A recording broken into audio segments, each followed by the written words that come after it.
बहुत बहुत शुक्राना। बहुत बहुत शुक्राना। सत्संग सुनने वाली संगत का बहुत वेलकम। महाराज ने जो भी समझाया और जितना समझ आया, हम जैसे मूर्ख लोगों को उतना बोलूंगी, जो बुलवाएंगे वही बोलूंगी। इस बर्थ में गुरुजी के साथ मेरी जर्नी 2001 में स्टार्ट हुई। जन्माष्टमी का दिन था। मैं गवर्नमेंट स्कूल से टीचर रिटायर हुई हूँ।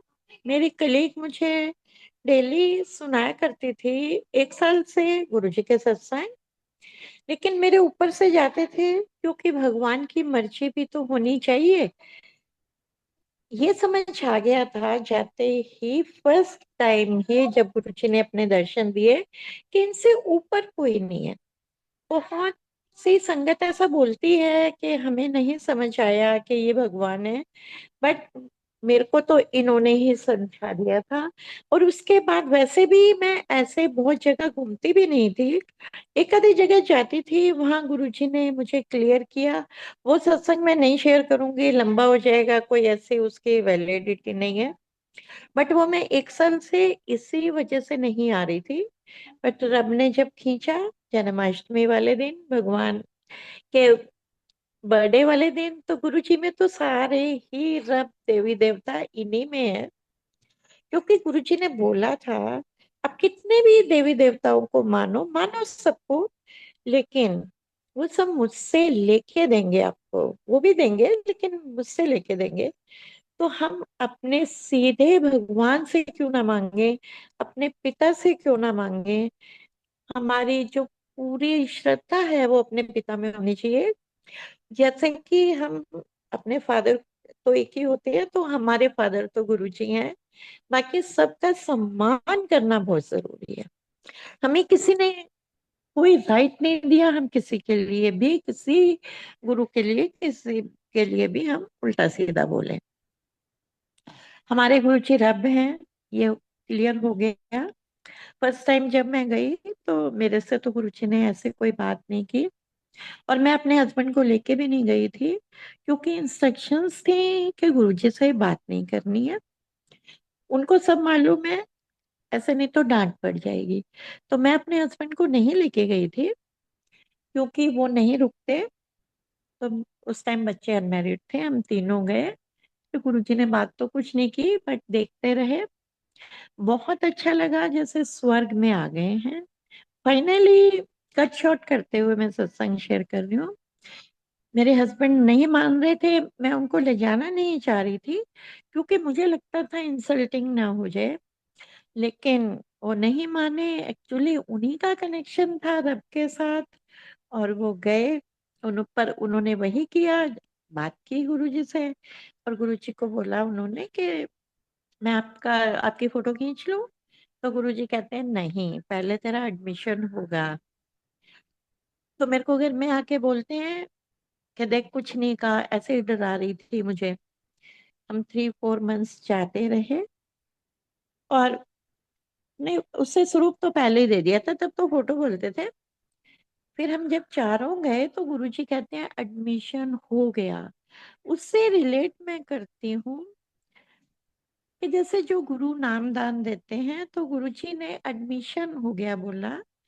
और ज्यादातर संगत को नहीं बोलते थे, किसी किसी को बोला था। वो हमें तब पता चला कि जो वहाँ के मेन सेवादार थे, उन्होंने कहा कि बहुत बड़ी ब्लेसिंग है कि उन्होंने आपको अपनी शरण में ले लिया। And these are the golden words told by Guruji. और जो अब हम पाठ कर रहे हैं, फिर लगा नाम क्या है, क्या बोलना है। तो वो भी उन्होंने, जब एम्पायर स्टेट जिस भी संगत ने देखा होगा, साइड टेबल पे गुरुजी दर्शन देते थे, मतलब चोले में आने से पहले। तो एक आंटी को कहते हैं, ओम नमः शिवाय, शिव जी सदा सहायता पाठ किता कर। ये गुरुजी सदा सहाय हमने बाद में ऐड ऑन किया है, एज रेस्पेक्ट टू गुरुजी। कुछ लोग कहते हैं बहुत पुराने संगत के, नहीं ये ऐड करना चाहिए। हमें शिव जी को और गुरुजी को अलग नहीं करना, वो एक ही है। तो मैं सामने ही बैठी थी, तो मुझे तिरछी नजर देखकर कहते हैं, आंटी जो सुन रहे होंगे उनके वास्ते भी हुंदा है। तो मेरे दोनों क्वेश्चंस का जवाब दिया, नाम भी दिया और पाठ भी दिया, सब कुछ किया गुरुजी ने जो मैं चाहती थी। इनफैक्ट जो हमारी सोल चाहती है उसको वो पूरा करते हैं। वो किसी भी फॉर्म में करें, डायरेक्ट ना बताएं, इनडायरेक्ट बताएं। मेरे हस्बैंड को डायरेक्ट बता दिया करते थे। और प्रॉब्लम्स इतनी थी संगत जी, वो मैं जानती हूँ, क्योंकि जो मैंने सफर किया है। और मुझे मालूम है, ये स्टार्टिंग से मालूम है कि प्रॉब्लम्स क्यों है, कि मैंने बहुत गलत काम किए हैं। कर्मास का ही नतीजा है। जो हम कर्मास करते हैं वो उलट के वापस तो आते ही आते हैं। तो पर गुरुजी काट रहे होते हैं, उन्होंने हमें बुलाया। अकेली मैं ही फैमिली में थी जिसको गुरुजी माथा नहीं टेकने देते थे। मतलब जैसे ही नजदीक जाती थी तो कहते थे चल मास्टर ने उतर। ऊपर मतलब फर्स्ट फ्लोर पे। तो बाकी फैमिली को सबको टेकने देते थे। तो मेरे को बहुत बुरा लगता था, रोना आता था कि रब के पास आई हूँ और मैं उनके पास नजदीक जाके माथा भी नहीं टेक सकती। 3-4 मंथ्स बीत गए तो उसके बाद गुरुजी ने मुझे ड्रीम में, गुरुजी चोले में ही थे, लेकिन ड्रीम में मुझे दर्शन दिए मेरे ननिहाल में, जहाँ मेरा बचपन बीता है। ऐसे ही मेरे बेड पे आके बैठ गए, व्हाइट चोले में आए और कहते वेक है मंजूनो। गुरुजी ने कभी भी मेरे से मेरा नाम नहीं पूछा, ना मैंने बताया। पाल आंटी बोलते थे या मास्टर नहीं बोलते थे। कहते देख मत्था नहीं टेकन देंदा ते कि मैं प्यार नहीं करदा। क्योंकि मैं रोती बहुत थी तो गुरुजी ने अपने हार्ट पे हाथ रख के कहा इत्थे रखदा दिल दे विच। पूरे चरण खोल दिए, सॉक्स उतार दी और मैं तो आई वाज सो हैप्पी, उनके चरणों से लिपट गई, किस किया, उनकी गोदी में बैठ गई, उनको हग किया।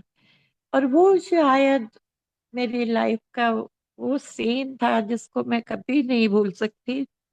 और मेरी नींद खुल गई। और सेम थिंग ये थर्सडे नाइट को हुआ।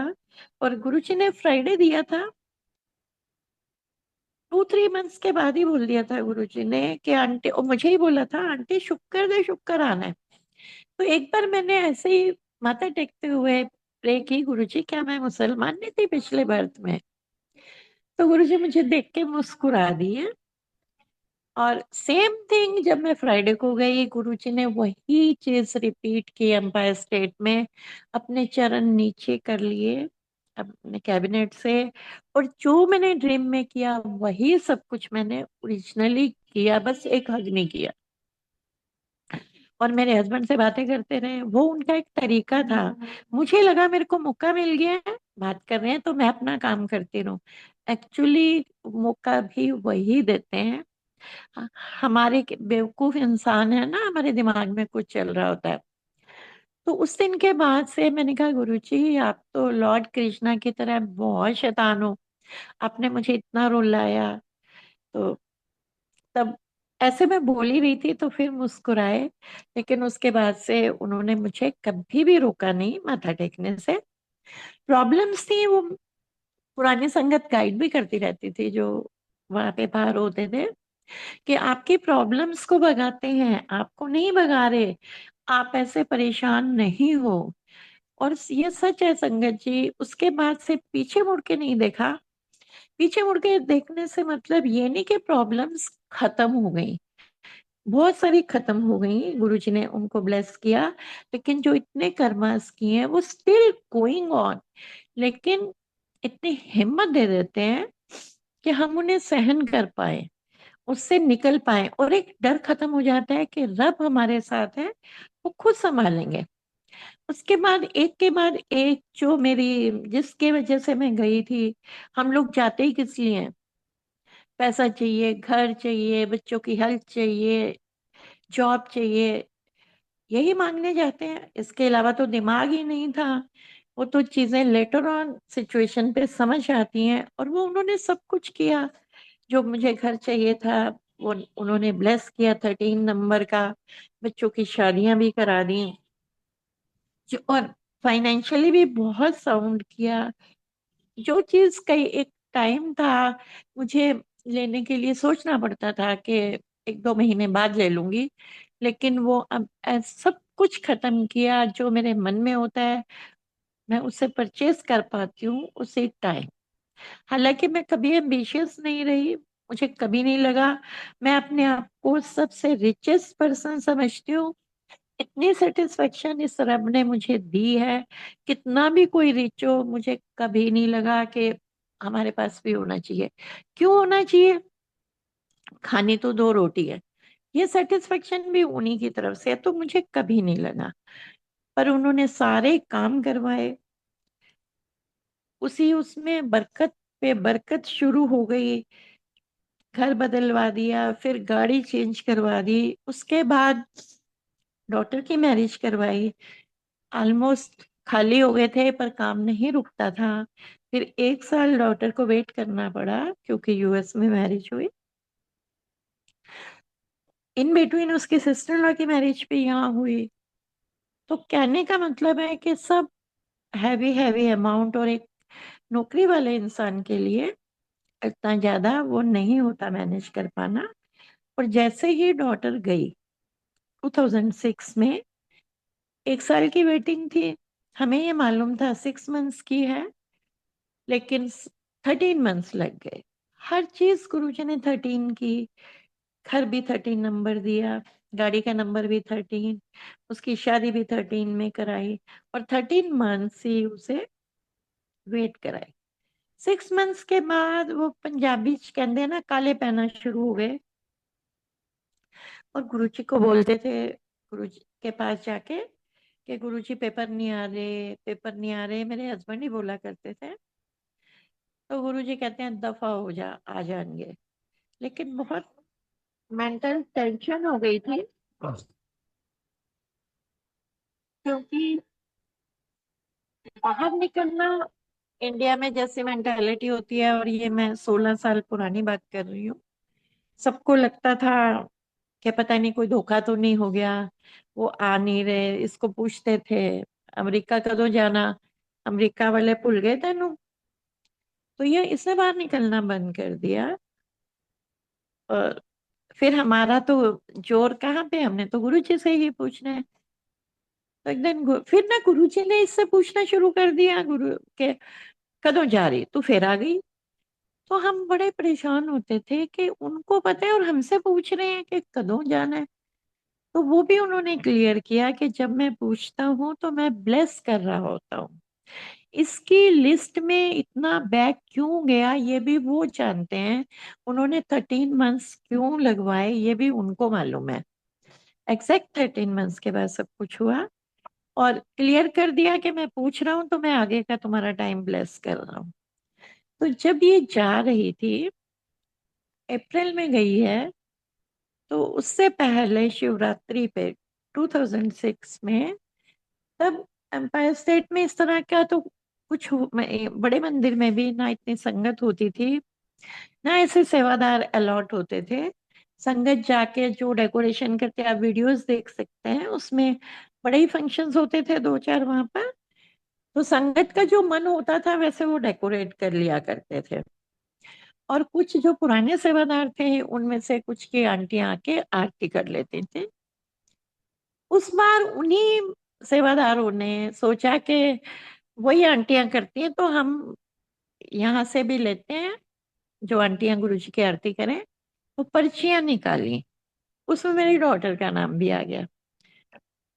तो शिवरात्रि पे इससे आरती कराई गुरु जी ने, अप्रैल में इसे भेज दिया। उसका भी बहुत बड़ा सत्संग है। जब इसका इंटरव्यू हुआ है अप्रैल में, 11 अप्रैल को हुआ, और 16 की, हाँ, जैसे इंटरव्यू हुआ हमने गुरुजी से पूछा गुरुजी कब जाए। गुरुजी ने कहा 16 को। हमने 16 की इसकी सिंगापुर एयरलाइन की टिकट करा दी।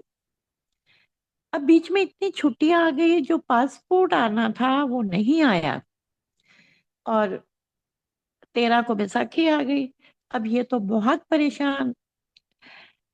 फिर 13 को जब ये थी बैसाखी, गुरुजी के चरणों में बैठ गई और रोने लगी कि गुरुजी मैं टिकट चेंज करा लूं। कहते हैं क्यों? गुरुजी ने तिरछी नजर से बड़े गुस्से से कहा। तो इसने बोला गुरुजी पासपोर्ट नहीं आ रहा, एक दफा हो जा, आ जाएगा। अब उन्होंने तो कह दिया, उसके बाद छुट्टियां थी और फिर मंडे था और मंडे की इसकी टिकट थी जाने की। अब हम परेशान करें कैसे। और ये वाला सीन संगत जी मुझे गुरुजी ने ड्रीम में 6 साल पहले दिखाया था, जब ये पढ़ती थी और कोई यूएस जाने का कोई चांस नहीं था, ना इसका कोई मन था। लेकिन मुझे ड्रीम में गुरुजी ने दिखाया था कि ये यूएस जा रही है और हम बड़े पैनिक हो रहे हैं, पासपोर्ट के लिए भाग रहे हैं। तब मैंने तो उस चीज को अवॉइड किया कि ऐसा तो, जब इसने जाना ही नहीं तो होना क्या है। बट वो सेम चीज आफ्टर 6 इयर्स हुई, क्योंकि हम इसके पासपोर्ट के लिए भाग रहे थे। मंडे मॉर्निंग हमने फोन किया एम्बेसी में, तो उन्होंने कहा वीएफएस एजेंसी में चला गया, वहां से पता कर। वहां जब कॉल किया तो कहते हाँ जी पासपोर्ट तो आ गया है, लेकिन आपको वेंसडे को डिलीवर होगा। तो हमने उन्हें बोला कि आप होल्ड कर सकते हैं, हम पर्सनली लेने आ जाते हैं। कहते हैं हाँ ये कर लेंगे। तो ये खुद अपने पापा के साथ ड्राइव करके वहां पे गई। उस टाइम ये वहां पे था, साउथ दिल्ली में था कहीं, लेके आई और शाम को इसके फ्लाइट थी। माय गॉड, गुरुजी नोज के जो मैंने ड्रीम में वो देखा था 6 साल पहले, सेम थिंग वो हैपन। पासपोर्ट लेके आए तो जान में जान आई। तो जो एंजॉय करना था फ्रेंड से या किसी से भी मिलने का, वो सब वैनिश हो गया, क्योंकि ध्यान ही कि पासपोर्ट आए और जाना है।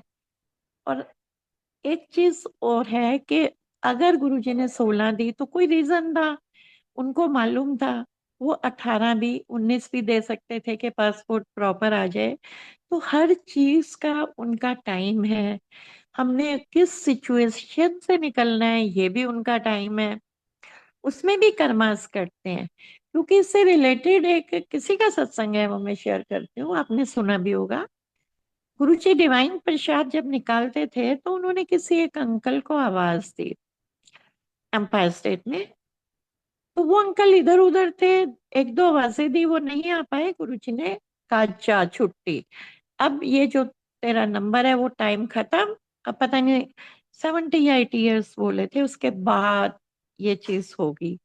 तो उनका एक एक जो सेकंड है ना, वो भी प्रेशियस होता है, इसीलिए वो वही टाइम चूज करते हैं।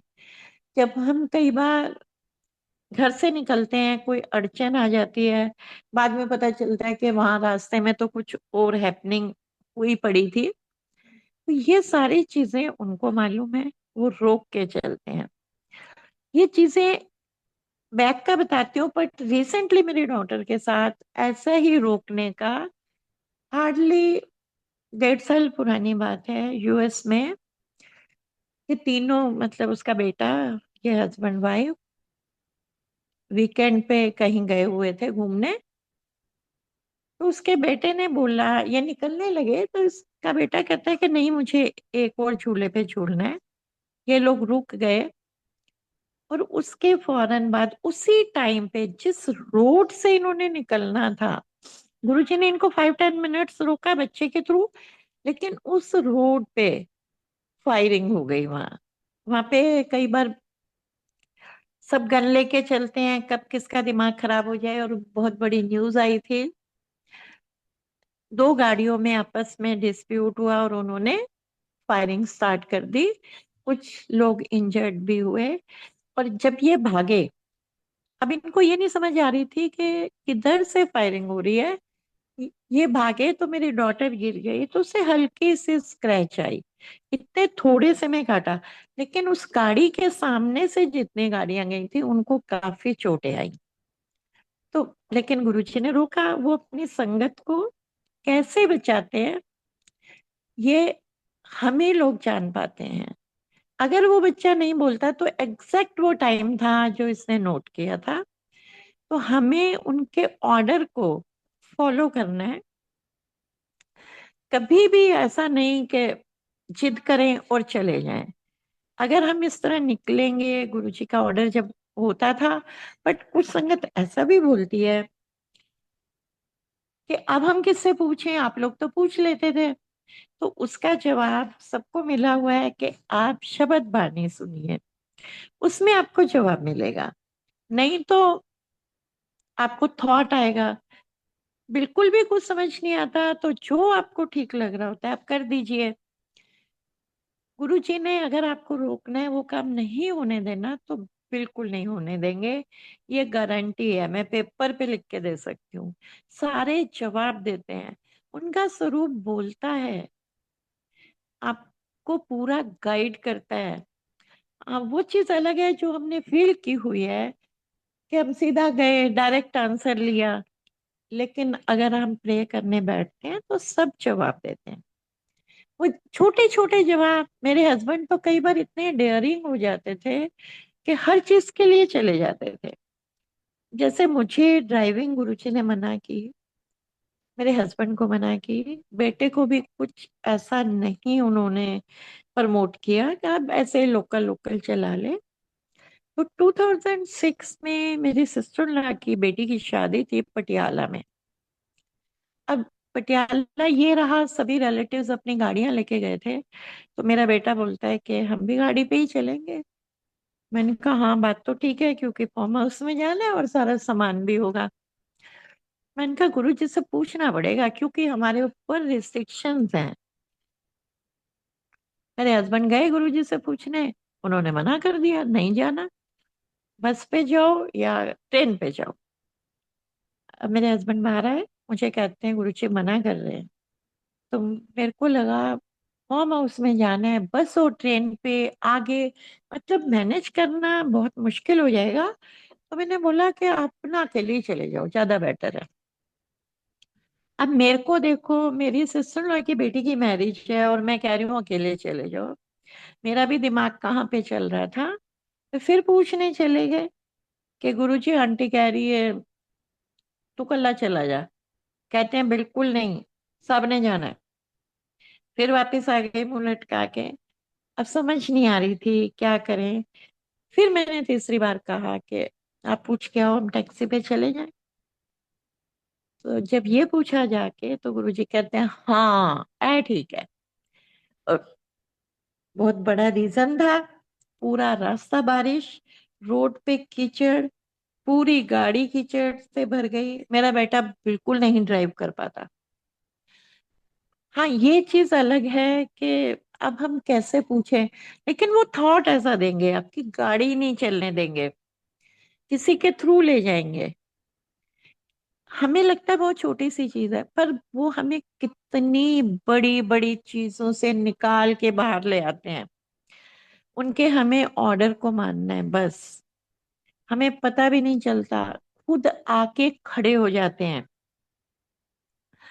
2009 में जब मेरे बेटे की शादी हुई, तो मेरे डॉटर इन लॉ को, मतलब उसने कभी बोला नहीं कि, पर बहुत ज्यादा विश्वास नहीं था। माथा टेक लेती थी, लेकिन ना क्रिटिसाइज करती थी ना फेथ दिखाती थी। बट जब 13 में इससे भी गुरुजी ने बेटा ब्लेस किया, तब इसका बहुत विश्वास हुआ। इन बिटवीन गुरुजी इसके साथ बहुत सत्संग करते रहे। हमारे घर के पास ही अशोक विहार है, 3-4 किलोमीटर होगा। दोपहर का सत्संग था, तो उस टाइम इसने ड्राइविंग नहीं सीखी थी, तो मैंने कहा तूने सत्संग में चलना है, तो शी सेड हाँ। हम चले गए ऑटो पे, और सत्संग अटेंड करने के बाद जब वापस ऑटो ढूंढा, तो उस रोड पे इतना ज्यादा ट्रैफिक था कि क्रॉस करके हम उधर नहीं जा सकते थे, और क्रॉस करने के बाद हमें ऑटो मिलना था। अब ये मेरा हाथ खींच रही थी कि ऐसे क्रॉस नहीं कर पाएंगे, आप करो। लेकिन मैं हमेशा से ही सेफली कोशिश करती हूँ, बाकी तो गुरुजी संभालते हैं। मैंने कहा जिन्होंने बुलाया है वो अपने आप लेके जाएंगे। इतनी देर में एक ऑटो आ गया, अराउंड 60 इयर्स की एज होगी। तो मैंने उसे बोला कि हमारे घर के पास ही है रिची रिच, के वहां चलना है। कहता "हाँ, बैठो"। हम भी बैठ गए उस सिचुएशन से कि क्रॉस ना करना पड़े, उसने अपने आप कर लिया। ना हमने पैसे पूछे, ना उसने मीटर चलाया। पूरे रास्ते वो स्पिरिचुअल बातें, दुनिया कैसी है, सारे धोखेबाज हैं, इस तरह की, भगवान को कोई मानता नहीं। इस तरह की वो बातें करता आ रहा था, और कई बार अजीब भी लग रहा था। और ये डर रही थी कि पता नहीं इसने ड्रिंक की हुई है, क्या है। मैंने कहा बैठी रहे, बस कुछ नहीं होता। हार्डली 10 मिनट में हमारा घर आ गया, नीचे रुका। तो मैंने कहा हाँ जी बताइए क्या सेवा करें। ना तो आपने पैसे बताए, ना आपने मीटर चलाया, तो क्या दूं मैं आपको। कहते क्या देने हैं पैसे, पैसे किसी ने साथ लेके जाने हैं? तो मैंने कहा वो तो मुझे भी नहीं लेके जाने। आप रोड पे क्या समाज सेवा कर रहे हो? कहते रहने दो, कोई बात नहीं। मैं बहुत हैरान, वो गुरुजी ने इसे लेसन देना था कि वो क्या कर सकते हैं, क्योंकि मैंने एक ही वर्ड बोला था कि जो लाए हैं वही लेके जाएंगे। तो मैंने कहा देखो ऐसे तो मैं आपके ऑटो से नहीं उतरूंगी, अगर आपको नहीं ले जाने तो मुझे भी नहीं ले जाने। मैं आपकी मेहनत क्यों रखूंगी। 5-10 मिनट लगा दिए उस बंदे ने मेरे साथ बातें करने में। फाइनली कहते अच्छा नहीं मानते हो तो जो आपका मन करता है आप दे दो। तो जो हमारे इधर से बने थे उसमें मैंने 10 रुपए 100 डाल के उसको दे दिए। उसने बिना गिने अपने पॉकेट में डाले। तो संगत जी, कोई रोड पे ऐसा बोल सकता है कि पैसे रहने दो? तब के बाद इसे समझ में आई कि मम्मी आपके साथ तो पता नहीं क्या क्या करते हैं गुरुजी। वो इसे ये दिखा रहे थे कि मैं क्या कर सकता हूँ। धीरे धीरे फिर अब इतना मानने लगी कि अब तो सब चीज वो गुरुजी पे करती है। उनका तरीका है हर एक को मनवाने का। सेम थिंग मेरी एक कलीग से, जो गुरुजी याद करवा रहे हैं मैं वही बोल रही हूँ। जब मैं जॉब में ही थी तो कॉमर्स पीजीटी एक मेरी फ्रेंड थी, छोटी है मेरे से 8-9 साल, वो तो still she is in job. मतलब मैंने अपनी लाइफ में ऐसी लेडी नहीं देखी, नॉट इवन ए सिंगल, ना अपने बच्चों में इतनी अच्छी।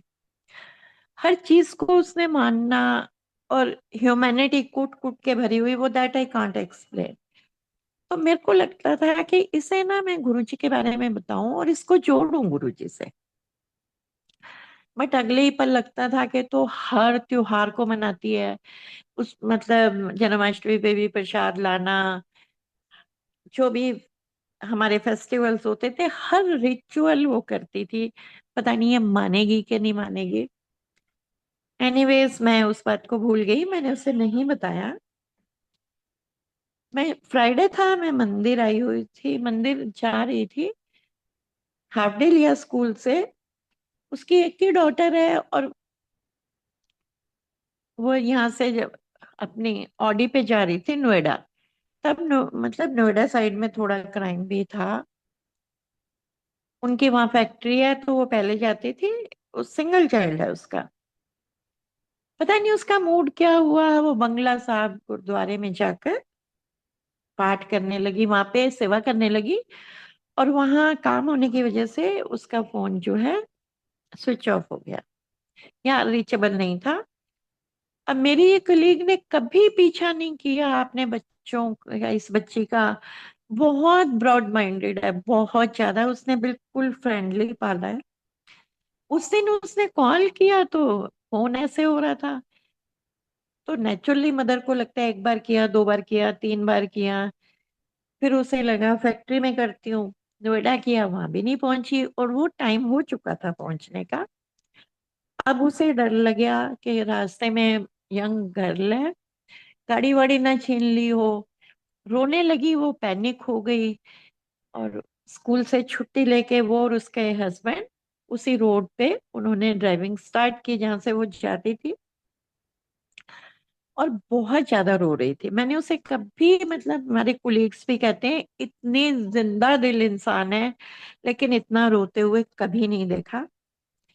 तो एकदम से ना कहती हूँ अरे मंजू पाल मैम, उनके गुरुजी है ना। ये सबको पता था कि मैं फ्राइडे को जाती हूँ, गुरुजी को मानती है ये, एक आधी और कुलीग मानती थी। तो इसको भी मैंने ज्यादा नहीं कभी बताया था। कहती है मैं ना गुरुजी को बोलती हूँ, रोते रोते कहती है मैं ना मंजू पाल मैम की सिफारिश लगवा रही हूँ गुरुजी, अगर आप कुछ हो तो मेरी बेटी को ढूंढवा दो। और उसके रोने की जो मतलब कैपेसिटी थी ना, आप सोच भी नहीं सकते। इसने तो ये वर्ड खत्म किया और इसकी डॉटर का फोन बज गया। उसने कहा कि मैं अभी बाहर निकली हूँ, अंदर फोन नहीं चल रहा था। ये तब भी रोती जा रही थी। फिर इसने अपनी डॉटर को बुलाया और मेरे को कॉल किया। I was on the way to बड़े मंदिर। तो कहती है मैं शाम को ना मंदिर आ रही हूँ। तो संगत जी आप देखो उनका जोड़ने का तरीका। आज वो पूरी डिवोटी है गुरु जी की। अपनी बेटी की उसने अब शादी भी कर दी है, 3-4 साल हो गए हैं। गुरु जी का सत्संग कराया। मैंने कहा मैं तो तुझे जोड़ना चाह रही थी, लेकिन उन्होंने अपने तरीके से जोड़ा। उनको मालूम है कि संगत को कैसे लेकर आना है। अब उनको इसके साथ था, क्योंकि अच्छा इंसान है। कहती मैं शिव भक्त भी रही हूँ।